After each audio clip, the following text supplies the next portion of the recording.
इसमें क्या नहीं है, सब कुछ डाल दिया।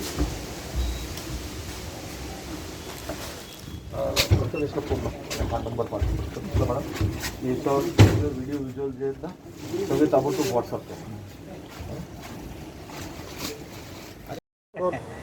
सर आज बाढ़ग्रस्त लोगों के लिए हिंदी में बोलो ना। बाढ़ग्रस्त लोगों के लिए यहाँ से जो है तो आप खाद्य पदार्थ सामग्री भिजा रहे हैं, क्या कैसे प्रेरणा मिली, कि किसका उद्देश्य है, ये किसका आदेश है? नहीं, आदेश किसका नहीं है, बट एक बात ज़रूर है कि जब भी ऐसा कोई वाक़या होता है तो अपन एक मानवता के दृष्टिकोण से अपने लोगों को मदद करना चाहिए, क्योंकि जिस प्रकार कोकण में बाढ़ आई है और इतने लोगों के घर बर्बाद हुए हैं, लोगों के दुकानें पूरे नष्ट हो गए हैं, आज लोग वो रास्ते पे हैं, तो ऐसे अपने बंधुओं को, भाई को कुछ ना कुछ तो भी हेल्प होनी चाहिए। तो श्रीवर्धन फाउंडेशन ये ऐसा फाउंडेशन है कि पिछले 5 साल से हम काम कर रहे हैं। आपको मालूम होगा कि अभी कोरोना के पहले दौर में हमने काफ़ी लगभग हज़ारों फूड किट्स हमने डिस्ट्रीब्यूट किए थे, किराना किट भी हमने डिस्ट्रीब्यूट किए थे, और शेतकरी जो बांधव हैं उनके बांध पे जाके हमने उनको बियाने और खत, ये तीनों हम उनको वहाँ जाके देने का हमने कार्यक्रम किया था।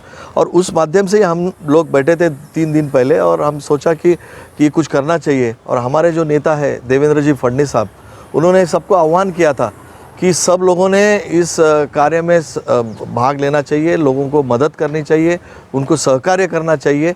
वो दृष्टिकोण से हमने ये आज एक ट्रक जा रहा है, एक ट्रक में लगभग सभी चीज़ें हमने रखी है जो आम आदमी को रोज़ाना ज़िंदगी में लगती है। उसमें हमने फूड किट, किराना किट डाला है, चावल है, बाद में उसमें नमक है, मसाला है, उसके बाद क्या बोलते हैं उसको, टूथपेस्ट है, ब्रश है, मोमबत्ती है, माचिस है, और इसके अलावा हमने मैट्स, सिंथेटिक मैट्स दिए। लोगों के घर में सब कुछ सामान नहीं रहा है तो उनके लिए सिंथेटिक मैट्स हमने दिए हैं, जो 6x4 की बड़ी मैट है वो हम मैट दे रहे हैं। और लोगों को कपड़े नहीं हैं, महिलाओं के लिए हमने गाउन दिए हैं, और बच्चों के लिए शॉर्ट्स है, आदमियों के लिए ट्रैक पैंट है, टी शर्ट है, ये सब चीज़ हम दे रहे। पानी भी है उसमें, उसमें दवाई है, और लेडीज़ के लिए सैनिटरी नैपकिन भी हम उसमें हम दे रहे हैं। तो ये सब चीज़ का ध्यान रखते हुए ये सब हम एक किट बना के हम भेज रहे हैं, और यह हमारे श्रीवर्धन फाउंडेशन और देवेंद्र फडणवीस साहब मित्र मंडल की ओर से एक छोटा सा एक सहकार्य, एक उनके लिए मदद कार्य है।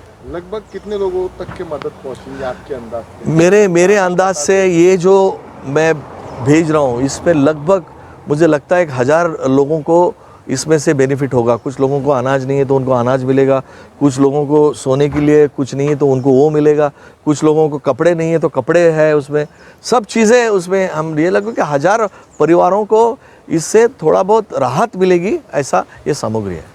बीच में एक वीडियो बहुत चल रहा था, मेरे ख्याल से आपने भी देखे होंगे। एक महिला, जब मुख्यमंत्री साहब दौरे पे गए थे, एक महिला रो रो कर चीख कर कह रही थी, साहब इस बार भले ही आमदारों की पेमेंट आप काट दे लेकिन हम लोगों तक की मदद पहुंचाइए। आपको नहीं लगता कि आमदारों ने खुद आगे आकर के कहना चाहिए कि हमारी जो है तो पेमेंट रोक दे और ये पेमेंट जो है तो बाढ़ग्रस्त लोगों तक के पहुंचाए, मदद पहुंचाए? मैं तो ये कहता हूँ कि सब आमदारों ने अब अपने मतदार क्षेत्र से एक ट्रक भेजना चाहिए, क्योंकि ये समाज सेवा है।